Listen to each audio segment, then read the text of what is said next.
Bom dia.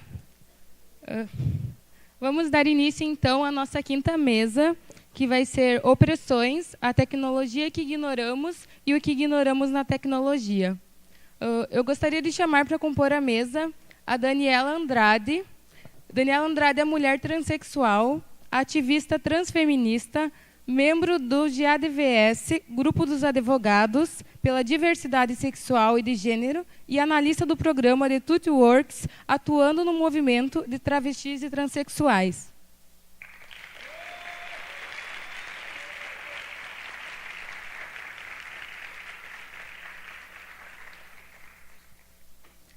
Gostaria de chamar também a Indiara Camilo, que é estudante da 4ª fase de Sistemas de Informação na Universidade Federal de Santa Catarina, militante feminista classista e LGBT. Participou do coletivo DIGA, dentro do Centro Tecnológico, e constrói a ANEL.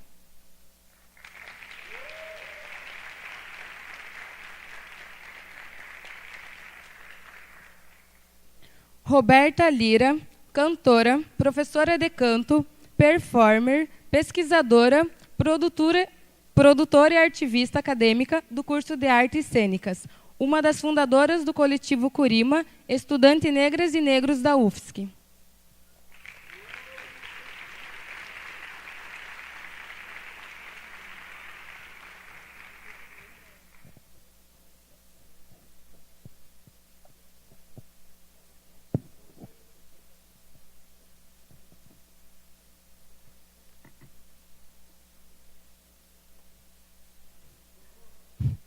Ah, tá. Meu nome é Jamile, eu sou estudante de Engenharia Química daqui da UFSC.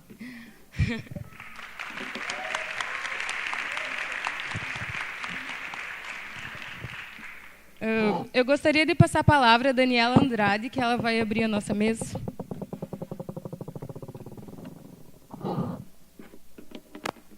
Oi. Tá. Bom dia a todo mundo. Eu sou a Daniela Andrade, como foi apresentado. Apesar de eu ter essa carinha de 13 anos, eu tenho 36 anos. Eu sou... o tempo foi generoso comigo. Eu nasci na cidade de São Paulo, moro em São Paulo, então eu sou paulista e paulistana. Estou no movimento de mulheres, de travestis transexuais, movimento LGBT. Sou formada em análise de sistemas, pós-graduada em engenharia de software. Sou formada também, graduada em letras e pós-graduada em língua portuguesa e literatura, tudo a ver, né? Trabalho há 18 anos com TI, né? Sou analista programadora. Atualmente eu estou na ThoughtWorks, que é uma multinacional da área de TI, que tem alguns escritórios espalhados pelo Brasil, né? Produzindo software. E eu acho muito importante, quero agradecer o convite. Para mim, eu nunca nem tinha ouvido falar de que a área de exatas estava discutindo questões pertinentes a temas sociais, o que eu acho bastante importante, que infelizmente pouco se é debatido, né?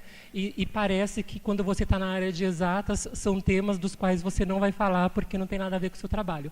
E eu sempre digo que, assim, quando eu falo que eu trabalho produzindo software, né, que eu estou na área de exatas, né, percorrendo todos os passos da engenharia de software, eu digo que software é feito por pessoas e para pessoas, né? Então, antes de eu pensar no software, eu tenho que pensar nos seres humanos que vão usar aquele software, né? E pensar nesse entorno social, para que ele serve ou para que ele deveria servir.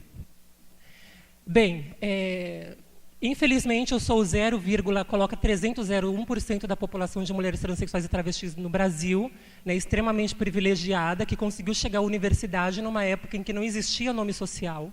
Né, nome social é uma conquista bastante recente de ainda, infelizmente, também poucas universidades no Brasil, né, e que conseguiu concluir a graduação. Eu sempre digo que quando eu concluí a graduação, eu não deveria ter pego um diploma, mas um troféu. Porque estar num espaço que é dominado por homens, né, que a área de TI, de tecnologia, infelizmente, é maciçamente, no Brasil, uma área composta por homens brancos, heterossexuais, cisgêneros, burgueses, né, é extremamente difícil enquanto minoria, né, enquanto mulher. Né. Eu acostumei durante toda a minha vida a perceber que a possibilidade, né, a oportunidade de subir nessa área, né, de galgar espaços dentro da área de tecnologia, era extremamente difícil para mim. Eu sempre tive que provar durante a minha vida inteira que eu era 10 vezes mais capaz que qualquer homem. Porque uma coisa que eu sempre digo é que na área de TI, se um homem erra, foi apenas um erro. Se uma mulher erra, como eu ouvi muitas vezes durante a minha vida, tinha que ser mulher. Mas se eu errar, quem contratou esse traveco? Como eu também ouvi em empresas que eu trabalhei. Eu tenho histórias de discriminação para contar de todas as empresas que eu trabalhei na minha vida, né? Tanto que, antes de entrar na TOTWORKS, eu já tinha colocado na minha cabeça que, olha, a área de TI não era uma... E olha que eu estou há 18 anos na área. Né? É uma área que não foi feita, sabe? Não adianta remar contra a maré, não adianta dar murro em ponta de faca. Então, eu vou prestar... Já que eu vou ser discriminada de qualquer forma, em qualquer lugar, que pelo menos eu não corro o risco de ser mandada embora. Porque, como a gente sabe, no sistema capitalista em que a gente mora, quando a empresa precisa fazer cortes, né, quem é que vai ser mandado embora? Não é o homem branco, hétero, burguês. É a mulher, é a travesti, é o gay, é a pintosa, é o negro, é a negra. É essas pessoas que são as primeiras a serem cortadas. Então, assim, eu aprendi durante a minha vida que a primeira pessoa que ia ser eliminada seria eu, né? Então, assim, estar na área de exatas, na área de tecnologia, enquanto mulher transexual, é resistir o tempo inteiro, sabe? Eu tenho que mostrar o tempo inteiro, provar, reprovar e provar 10 vezes que eu sou capaz. Né? Ao passo que, quando um homem fala que está na área de TI, ninguém cobra dele qual foi a faculdade que ele fez, quantos diplomas ele tem, quantas linguagens de programação ele sabe, quais as tecnologias que ele domina. Mas eu não. Eu tenho que ter 200 credenciais e ainda assim não é suficiente. Afinal de contas, né, como assim? Você é transexual e não é puta? Né? Porque de onde que eu falo? Eu falo de um coletivo em que 90% das mulheres transexuais e travestis no Brasil estão se prostituindo. Né? Eu vou repetir o número, 90%.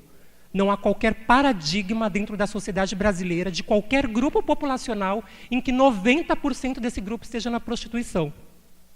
E aí, quando eu digo que 90% das travestis, das mulheres transexuais no Brasil, estão nas pistas, eu quero dizer o seguinte: ainda que exista mulheres transexuais e travestis que queiram se prostituir, e a prostituição, lembrando, não é crime no Brasil, não é tipo penal, né? O tipo penal é a exploração sexual, ou seja, ainda que eu decida ser puta, é direito meu ser puta, e a Constituição Federal garante que a dignidade da pessoa humana, né, que ali está respaldada e deveria ser observada para todos os brasileiros e brasileiras, continua me alcançando. Eu devo, mesmo sendo puta, continuar a ser respeitada e tratada com dignidade. Mas, enfim, quando 90% de uma população está nas pistas se prostituindo, eu digo que não é uma condição sine qua non, ou não deveria ser. Eu não deveria me reconhecer enquanto transexual ou travesti e automaticamente me reconhecer puta. Não é um gene, a gente não nasce com o gene da prostituição. Nós somos empurradas para a prostituição. Porque eu tendo 2 diplomas de graduação, 2 de pós-graduação, com uma bagagem profissional super extensa, numa área em que eu sempre digo para todo mundo, quem acha que está aí meio em dúvida de que profissão seguir, vão para a área de tecnologia, porque é uma área no Brasil que falta profissionais, a gente está importando profissional de fora, que é uma área que chove emprego. Eu cansei de ver amigos meus, homens cisgêneros, desempregados de manhã à tarde, estavam empregados novamente, e que paga muito bem, se eu for comparar em relação às outras profissões, ou à maioria das profissões aí no Brasil. Mas a última vez que eu fiquei desempregada com este currículo foi quase 1 ano desempregada. Né? Eu cansei de fazer entrevistas de emprego em que, olha, Daniela, mandar currículo para a empresa, você está super aderente à vaga, você tem todas as tecnologias que a gente precisa aqui, vem fazer uma entrevista com a gente. E aí, assim, já começa o fato de que, como não existe uma lei de identidade de gênero no Brasil, como existe, por exemplo, na Venezuela, na Venezuela não, minto, na Colômbia, no Uruguai, na Argentina, em Portugal, na Espanha, no Equador, né? O que significa uma lei de identidade de gênero? Significa o seguinte, né? O que é ser mulher transexual? Eu nasci, fui designada homem, né, por conta de um genital, que isso acontece com todo mundo, olham para o genital e determinam, impõem para você o que você deve ser. Né? Só que eu nunca fui aquilo que impuseram para mim. Quando eu nasci, tinha sido imposto para mim que eu era algo que eu nunca fui.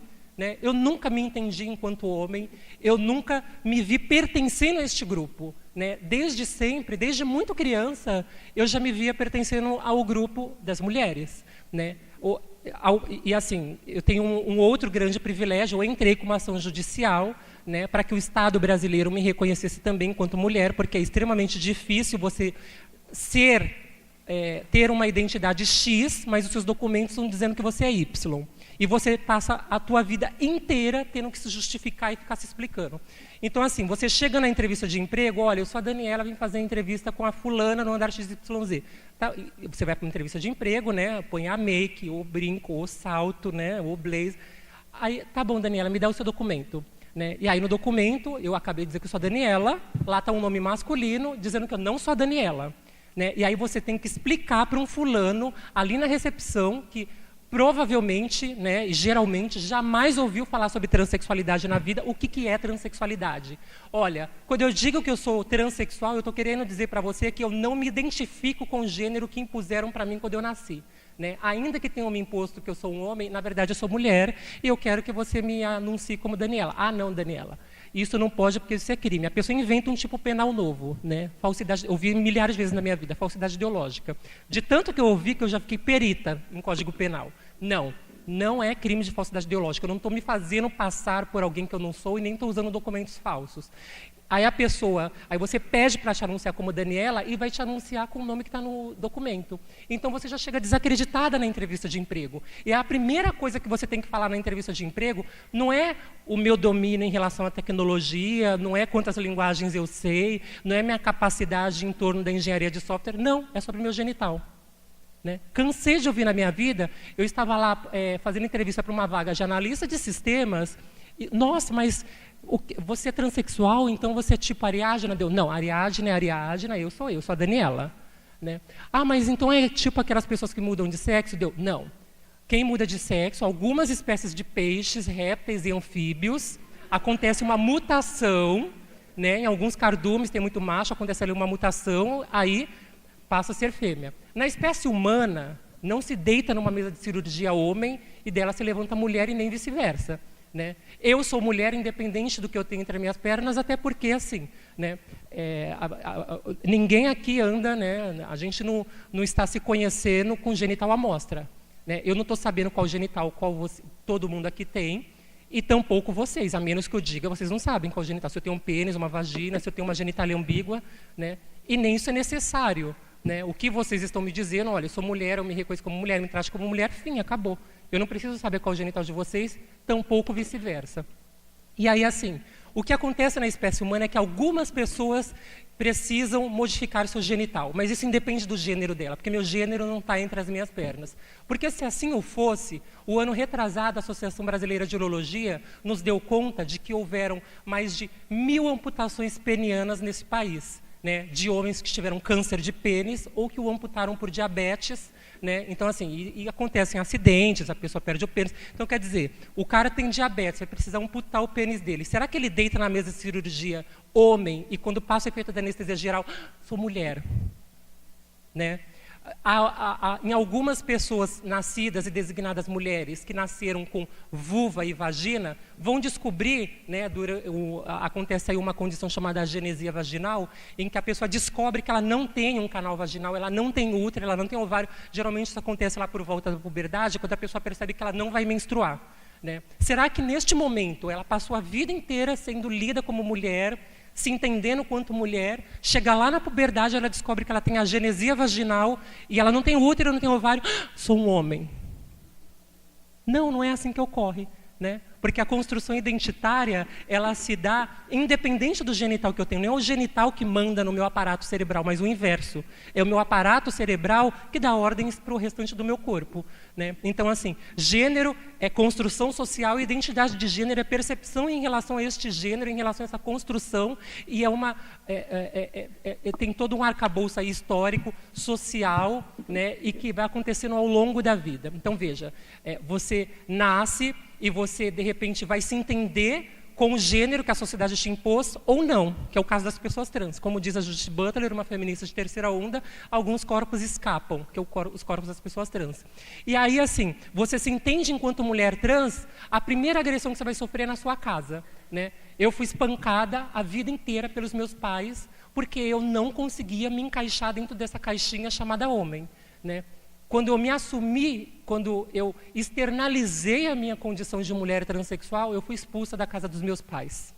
Né? Fui expulsa aos 18 anos de idade da casa, eu não tenho família. né? Minha família são meus 3 gatos, 2 de 4 patas e um que é bípede, que é meu namorado, né? Essa é minha família. Eu não tenho pai, não tenho mãe, não tenho tio, não tenho... E aí, sabe, quando você está desempregado, não sei se alguém já passou por essa situação, espero que não passe, que você não tem R$1 no teu bolso, mas aí você tem o pai, a mãe, o tio, a avó, o primo, para te emprestar esse R$1. Eu não tive isso. Se eu não fosse trabalhar para ganhar esse R$1, eu não teria esse R$1, sabe? Quando eu fiquei quase 1 ano desempregada da última vez, na área de TI, na área de tecnologia, uma área que chove emprego, né? Se não fosse amigos comprarem cesta básica para mim, se não fosse o meu namorado, né, pagar do sabonete que eu usava, o meu aluguel da kitnet que eu moro, que todo dia 15 cai, faça chuva, faça sol, eu teria com muita certeza ido me prostituir.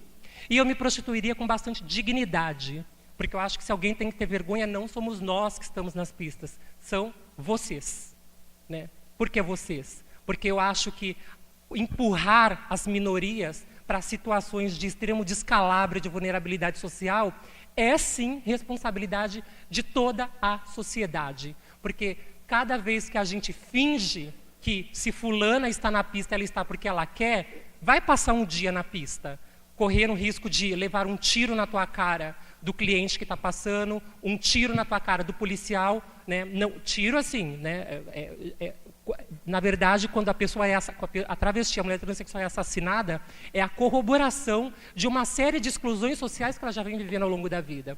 Porque, veja, primeiro você é expulsa de casa, como eu fui. Eu fui com 18 anos, a maioria é expulsa com 13, 14, 10 anos de idade. O que você faz com 10 anos de idade na rua? O Estado está se lixando para você. A sociedade tampouco, né? Você precisa comer. Ou você rouba, ou você vai para a pista. Né? Então você vai para a pista, porque é o que lhe resta. Quem vai dar emprego para quem tem 10, 11 anos de idade? Ninguém. Né? Então você é obrigada a se prostituir. E aí você vai para a pista se prostituir e a prostituição não aceita qualquer corpo. Você vai ter que modificar esse corpo. Logo, né, eu não sei aqui, mas em São Paulo a prótese de mama, falando só da prótese de mama, a mais barata está R$3.000. Eu não estralo meu dedo, aparece R$3.000 na minha conta. Mas existe silicone industrial, que é óleo lubrificante de peças automotivas. Né? E aí você aplica silicone industrial no teu corpo para você modelar este corpo para ter o corpo que a pista precisa. Porque ou é isso ou é morrer de fome. E aí você é expulsa também da escola. Porque, veja, eu tinha que ficar 5 horas do meu dia, 5 dias na semana, num espaço em que eu não tinha o direito de fazer xixi e cocô. Quando se fala de travestis transexuais, a gente está debatendo direitos muito básicos, o direito de fazer xixi e cocô. Este ano chegou no Supremo Tribunal Federal uma ação judicial de uma mulher transexual que, por um acaso, é aqui de Florianópolis, que, por um acaso, foi expulsa de um shopping aqui de Florianópolis, onde ela foi fazer xixi e cocô, mas nós não temos esse direito, né? Antes de sair de casa, você já tem que esvaziar, né, tudo que você tem, porque você sabe que você não vai poder usar na rua, né? Entrou com ação judicial contra o shopping, pedindo danos morais e materiais. Em primeira instância, perdeu, recorreu ao Tribunal de Justiça de Santa Catarina, perdeu. A ação chegou até o Supremo Tribunal Federal, na mão do ministro Barroso, que entendeu que, por ser tema de repercussão geral e tocar tema constitucional, e por ter mais de 700 ações no Supremo Tribunal Federal tramitando de pessoas que foram expulsas de banheiro, então vai ser levado a plenário da Corte. No começo do ano, em abril, os 11 ministros da Suprema Corte do Brasil se debruçaram sobre a questão de: vamos decidir se travestis transexuais no Brasil têm o direito a fazer xixi e cocô em paz. Né? E aí o ministro Fux pediu vistas do julgamento, que está suspenso, né? Logo está em disputa ainda o meu direito de fazer xixi e cocô. Eu tenho incontinência urinária, porque eu passei 11 anos da minha vida sem poder usar o banheiro. Como é que você consegue ficar 5 dias na semana, 5 horas do seu dia, no mínimo, num lugar em que, se você tiver vontade de fazer cocô, você não vai poder? Porque, veja, né? Eu não podia usar o banheiro feminino, porque não nasceu com pepeca, não pode usar o feminino. Né? Eu não podia usar o masculino, porque eu fui agredida N vezes. Porque, veja, vou contar uma coisa que deveria ser óbvia, mas infelizmente não é. Travestis e transexuais, e mulheres transexuais no Brasil, e homens trans, quando lidos, né, enquanto mulheres, sofrem, sim, estupros. Né? Eu sofri estupros na minha vida, só que eu não podia falar para ninguém, porque, veja, travesti transexual é tudo puta, e se parte do princípio que puta jamais sofre estupro, quando ser puta significa que, sim, eu troco sexo por dinheiro, mas eu troco sexo por dinheiro com quem eu quero, porque se você está me forçando a transar com você é estupro, independente de eu ser puta ou não. Mas não é assim que a sociedade considera. Se você é puta, logo, não vem com essa história de que você foi estuprada. Eu não podia falar para ninguém. Afinal de contas, somos todos... pelo contrário, nós somos as aliciadoras dos homens, né? É assim que a sociedade lê. Então, veja, você é expulsa da escola, porque não existe abandono escolar de travestis transexuais. Nós somos expulsas das escolas. Porque você não tem o seu gênero respeitado pelos colegas da sua classe, pelo professor, pelo diretor. Você é expulsa do mercado de trabalho, você é expulsa de todos os espaços dentro da sociedade. Né? Nós somos empurradas para as margens da sociedade. Nós chegamos ao ponto de, quando se fala de direitos de travestis e transexuais no Brasil, o país que mais mata travestis e transexuais no mundo, o México, que vem em segundo lugar, não mata metade do Brasil. Um país em que a minha expectativa de vida por ser mulher transexual é de 35 anos. Eu estou com 36, já estou no bico do corvo. Estou fazendo já hora extra na Terra. Né? Porque eu vi muitas das minhas iguais morrerem muito jovens. E se mata travestis no Brasil é como se matasse uma mosca varejeira. Quando se fala de travestis transexuais, se fala de direitos humanos, né? O que a gente está perguntando é quem tem direito aos direitos humanos. Quem neste país tem direito a ser considerado humano? Né? Travestis transexuais têm esse direito? Eu aprendi durante toda a minha vida que não. Né? Se mata travestis transexuais, e quando esse cara mata a travesti, a mulher transexual, não é que ele é um psicopata, que ele é um produto de uma sociedade. Não. Ele, na verdade, está matando este corpo porque a sociedade o tempo inteiro lhe autoriza a dizer que travestis transexuais têm menos direito do que qualquer outro, menos direito de ser considerada gente, menos direito de ocupar os mesmos espaços. Eu cansei de entrar em lugares em que as pessoas se levantavam, porque afinal travesti transexual tem uma doença infectocontagiosa mortal. Não podem me dar oi. Eu cansei de trabalhar em empresas em que as pessoas não me davam oi, não me davam tchau. Na hora do almoço, chamava todo mundo, me pulava. Né? Então, assim, é você viver o tempo inteiro jogado à margem da sociedade. Né? Então, assim, este cara que mata a travesti, a mulher transexual, ele está matando com a autorização que a sociedade está dando para ele. Pode matar. Mata mesmo, porque a gente vai estar limpando o mundo de uma sujeira. Né? É dessa forma que a gente somos consideradas. Sujeira, infelizmente. Enfim, muito obrigada, e aí eu vou passar agora a palavra para a minha colega, e é isso. Depois a gente continua falando.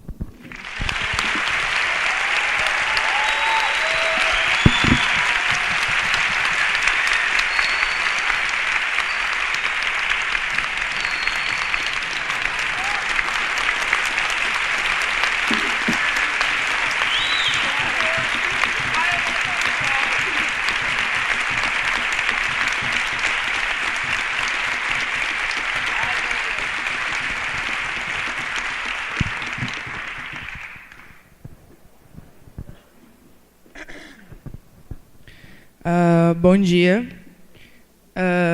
Primeiramente, fora Temer, né?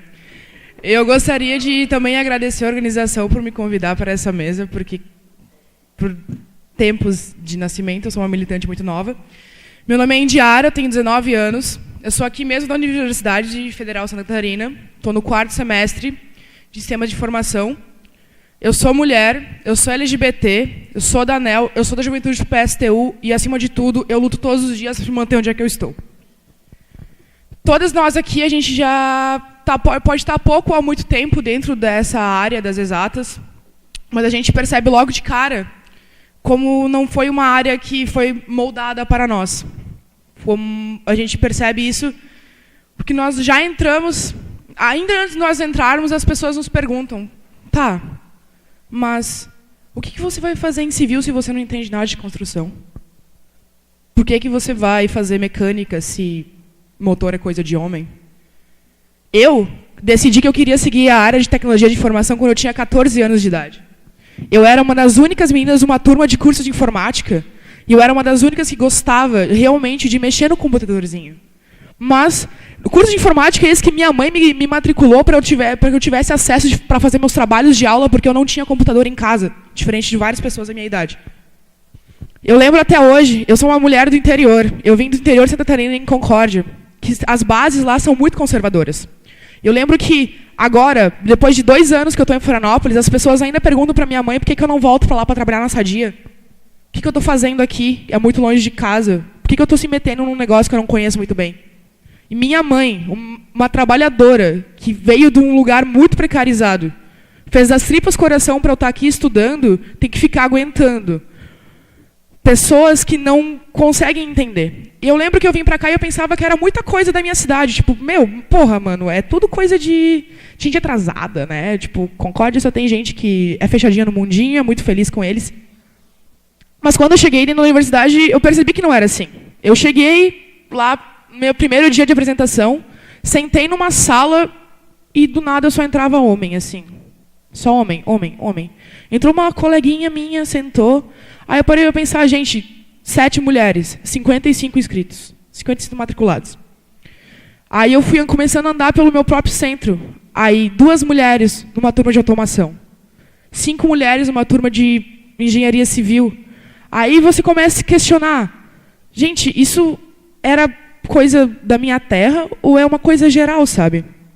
Porque todas as mulheres ali, eu comecei a perceber e sentir isso quando eu comecei a ver que todos nós passávamos por essa objetificação e essa opressão de N maneiras diferentes. O nosso convite de boas-vindas numa universidade já é um trote. Né? Trote, a palavra já é muito feia. Aqui na UFSC, os trotes dentro do campus eles são proibidos, mas eles acontecem da mesma forma. E o trote, beleza, se ele tivesse um conceito bom, seria para integrar os alunos. Vamos conhecer os nossos veteranos. Mas não, um trote é só uma vitrine para veterano safra caloura. É isso que acontece. Você vê, começa já nos apelidos. Eu tive o meu apelido zoando a minha aparência. Eu sou uma mulher gorda. Fui zoada e comparada com as piores coisas possíveis. Eu tive colegas negras que receberam o apelido de globeleza. Coisas ridículas. E vendo as outras coisas que aconteciam, vendo durante aquela festa, que deveria ser uma festa feliz, eu via homens tentando encostar mulheres nas paredes, tentando beijar elas, dando bebida para elas ficarem mais fáceis. Aí isso te começa, pra minha cabeça, eu tinha acabado de sair de uma cidade onde eu não via essas coisas acontecendo, começa a confundir muito. Eu queria, além de pautar o machismo, a gente também tem que pautar como a LGBTfobia acontece muito, principalmente nessa porta de entrada. Que como não foi... Eu já ouvi várias vezes de situações durante trotes, nos últimos 2 anos, de casais lésbicos, meninas bissexuais também, sendo objetificadas pelos caras. E isso é ridículo. E sem contar que para eu que sou uma mulher branca já é difícil, imagina para uma mulher negra que é tratada como objeto sem nem pensar 2 vezes. E também pautando como, que nem a Daniela falou, como é difícil ser trans, imagina ser trans na universidade, sabe? É muito fodido. Já começa ali os homens gays que se retraem para se protegerem, porque dentro ali, se você é um viado, você não é nada, você é tratado como um lixo. Esse caso, que acontece já na entrada na nossa universidade, de mulheres sendo objetificadas, ele parte de um princípio que é que mantém o machismo de pé, que é um princípio que vem já do nosso sistema capitalista, que é a mulher a propriedade privada do homem. E com ele pode fazer ele pode fazer o que ela quiser, o que ele quiser com ela, no caso. Mas a opressão, assim, na universidade, tu vai perceber. Eu comecei a me questionar, tá, cara, se meus colegas são tão ruins, espero que pelo menos meus professores, que já são estudados, eles saibam alguma coisa, mas não é assim. Você entra na universidade, você entra numa sala de aula, onde você é a única mulher, cara, o professor não olha para você. Eu estou tendo uma matéria agora, que é uma das únicas... Eu tive a sorte de ser a única matéria que eu estou fazendo em 2 anos, onde eu sou a única menina da sala. Quando eu faço uma pergunta, o professor me responde como se fosse uma criança. O professor olhou para a minha cara, ele pediu para a gente enviar 3 projetos que a gente tinha feito durante a graduação. Ele olhou para a minha cara e questionou se eu tinha um. Isso não é uma coisa boa. E eu quero questionar para vocês, de onde vocês acham que começa esse problema da falta de mulheres na engenharia? Por que tem mais mulheres em pedagogia e não tem num curso de exatas? Porque mulher é boa com criança? Por que tem tanto homem ali? Lembra quando a gente era criancinha, que nós ganhamos, nossos irmãozinhos ganhavam